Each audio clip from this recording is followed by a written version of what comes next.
اعوذ باللہ من الشیطان الرجیم بسم اللہ الرحمن الرحیم اللہم صلی علی محمد وآل محمد۔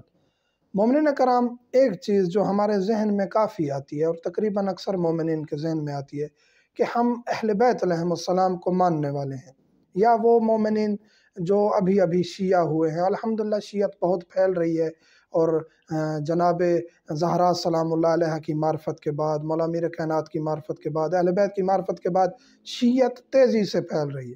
تو جو شیعہ ہوتے ہیں، شیعہ ہوتے ہی ان پر مشکلات آ جاتی ہیں، یا جو پہلے سے شیعہ ہیں، نسل در نسل شیعہ ہیں، ان کے لیے بھی مشکلات ہوتی ہیں۔ اور ایک چیز یہاں کلیئر کرتا جاؤں، جو ابھی شیعہ ہوئے ہیں، ایک گھر میں ایک بندہ ہوا ہے، دو ہوئے ہیں، پوری فیملی شیعہ ہو گئی ہے، بعض مومنین ان سے کچھ دوری اختیار کرتے ہیں، تو خدا را ایسا نہ کریں۔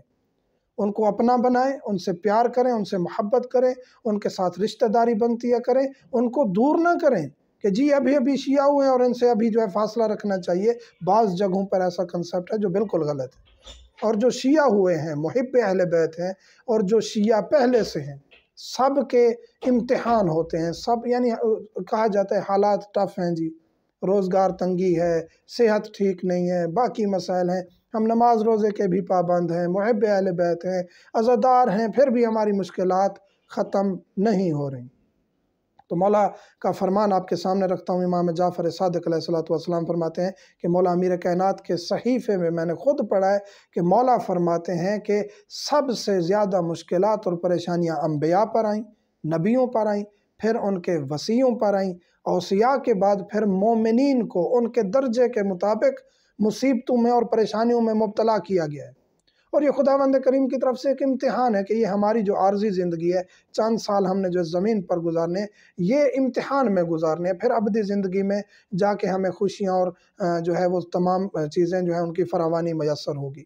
تو انسان گھبرا جاتا ہے، بعض اوقات شکوہ بھی کر دیتا ہے، بعض اوقات مایوسی کی طرف چلا جاتا ہے۔ تو اب آپ کو یہ علم ہونا چاہیے کہ انبیاء، اوصیاء، اہل بیت سب نے امتحان دیے، اور یہ مولا کا فرمان ہے کہ مومن پر مصیبت اتنا جلدی آتی ہے جتنا بارش کا قطرہ زمین پر گرتا ہے، اس سے بھی پہلے مصیبت آتی ہے۔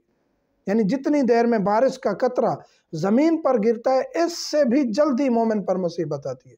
اور پھر آگے مولا فرماتے ہیں کہ اگر ایک مومن پہاڑ پر اور ویرانے میں جا کے اپنی زندگی بھی گزارنا چاہے، وہاں بھی کسی کو مسلط کر دیا جائے گا، کوئی شخص اس کے اوپر مسلط ہو جائے گا جو اس کو اذیت دے گا اور پریشان کرے گا۔ تو مومن کا امتحان ہوتا ہے، انسان کو گھبرانا نہیں چاہیے، انسان کو ہر حال میں شکر ادا کرنا چاہیے۔ تو لوگ کہتے ہیں جی دشمن اہل بیت کے پاس تو سب کچھ ہے، تو ان کو جو آج دنیا میں مل رہا ہے، یہ دنیا میں بھی ان کے لیے عذاب ہوگا دشمن اہل بیت کے لیے، کیونکہ وہ دشمن اہل بیت ہیں، اور آخرت میں بھی ان کے لیے عذاب ہوگا۔ ایک تو دشمنی اہل بیت کا، دوسرا ان کو ہر چیز کی اللہ نے فراوانی دے دی، ان کے اچھے کام کے بدلے میں اللہ نے ان کو دنیا میں ہی سب کچھ دے دیا۔ اور اچھے کام ہوتے ہیں، کافر کے بھی ہوتے ہیں، ہر کسی کے ہوتے ہیں، تو دشمن اہل بیت کو اللہ اس دنیا میں ہی دے دیتا ہے، آخرت میں ان کے پاس کچھ بھی نہیں ہوگا۔ تو مومن جب پریشان ہوتا ہے، مصیبتوں میں مبتلا ہوتا ہے، اسے شکوہ نہیں کرنا چاہیے، مایوس نہیں ہونا چاہیے۔ اور یہ فرمان اہل بیت ہے کہ پریشانی اور مصیبت مومن کے لیے لکھ دی گئی ہے۔ تو ہمیں توکل کرنا چاہیے، خداوند کریم کی ذات پر اعتماد، بھروسہ، عبادت میں ہمیں مخلص رہنا چاہیے۔ اور یہ جو پریشانیاں ہیں، اس میں الحمدللہ، شکرن للہ، خدا کا شکر ادا کرنا چاہیے، خدا سے مایوس نہیں ہونا چاہیے۔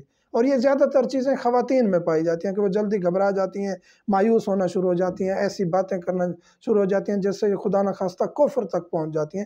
کفریہ باتیں اور مایوسی والی باتیں کرنا درست نہیں ہوتا۔ مومنین سے ملتمس ہوں، دعا میں یاد رکھا کریں۔ والحمدللہ رب العالمین۔